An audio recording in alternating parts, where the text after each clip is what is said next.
Good day, students. Today we're going to look at solution to number 8. This is the first long answer question, part of your sample quiz in chapter 4. Of course, that's found in book 2 of your ma1026 booklets. And this one deals with quadratics and graphing parabolas, and it gives us a function f of x equals 1/2 outside of x minus 1 all squared minus 3. And we have to graph that showing the vertex and 2 other points and give the information required as well. Alright, so let's review here. Let's go down on the bottom of the screen and review the vertex form of a parabola. It's x minus a outside of x minus h all squared plus k. So when you see something in this form, we call it the vertex form of a parabola. Okay, so vertex form. And what can we tell from vertex form? We can tell a lot. Obviously, we can tell the vertex. That's the most obvious point. And the vertex is always hk. In other words, if it means minus h right here, it means take the opposite sign for here. Alright, and when you see plus in front of a number, it means take the same sign here. So this would be the h will be the opposite, and k is the same sign. So let's go back up and look at our equation. Right here, what do you see for the vertex? Well, I see x minus 1 in brackets all squared. That means the x coordinate of the vertex is going to be opposite of -1, which is 1. Same sign for this one, so it's -3. So the vertex is 1, -3. Alright, so let's just keep that there. So vertex 1, -3. Now the next thing it's asking us for is the equation of the axis of symmetry. Now let's go down to our equation here. What's the equation of the axis of symmetry? Well, the axis of symmetry is always the vertical line, so it's x equals, that divides the parabola perfectly in half. And it must go right down through the x coordinate of the vertex, right, to divide it perfectly in half. So when you fold it on that line, you get a perfect symmetry. So x equals h. Now you must put the x equals in. It is an equation. You just can't write down h by itself, which is 1. You won't get any marks for that. Right? It's an equation. So it requires the x equals and then the value of the x coordinate. Okay, so don't forget to put in x equals. And I'll graph it on the calculator and we'll graph it by hand, so you'll see all this come together shortly. But you should be able to read things directly from the equation first. Now the domain, all parabolas we're doing this year open up or down, and the domain for those, there's no restriction on the x values. You can use any x value you want if you're graphing it. So we simply say it's all reals. Now you can write it like that, or you can write it in set notation, x such that x belongs to the real number system. Both answers are quite acceptable, so we'll just write in, I'll leave it in words, all real numbers. Okay. Now what's the range? Now the range requires a little bit more thought. Now the parabola either opens up or down. Have a look at this one to see if you can tell me the direction of opening. What is direction of opening of this parabola? Okay. Well, we look at A. Look at A, and A in this case is positive 1/2. That means if it's positive, the parabola opens up. And if it opens up, that means every y value will be greater than or equal to whatever the k is in the vertex, the y coordinate of the vertex. So if it opens up, y greater than or equal to k is your range. Now, if we want to write it formally, we say y such that y is greater than or equal to, and whatever the k value is, in this case, -3. Okay, so that's, well, the range. Now, is the vertex a maximum or minimum? Well, if it opens up, that means the vertex is the lowest point on the graph, right? The lowest point on the graph, therefore we call it a minimum. Now, how do we go about graphing it? Well, you have many choices.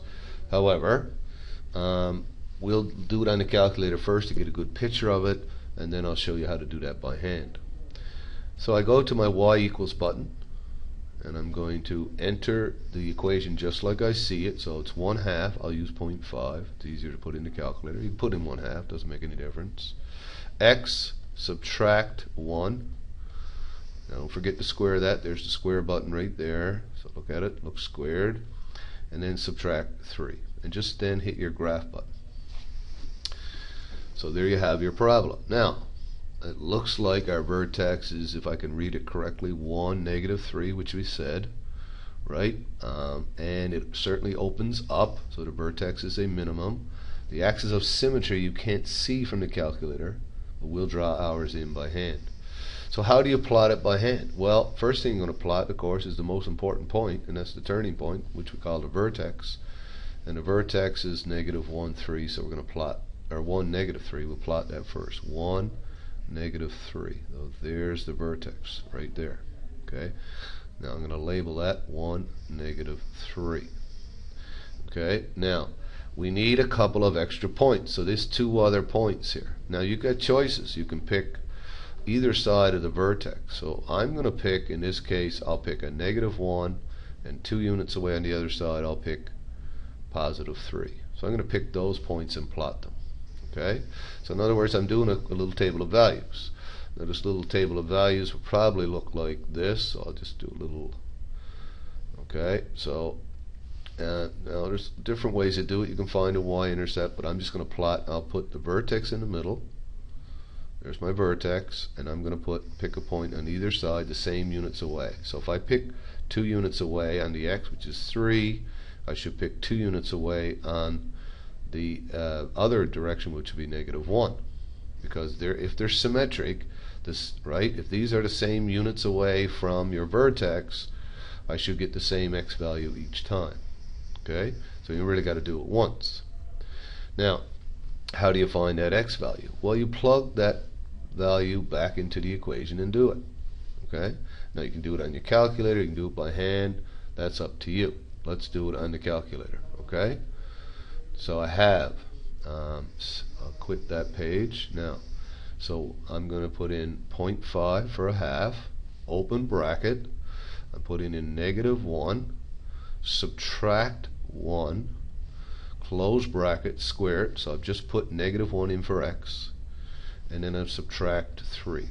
Now, so the y value is going to be -1. Okay, now I should get the same when I do it for +3. So let's do it again. Now 5, open bracket, 3, subtract 1, close bracket, all squared, subtract 3.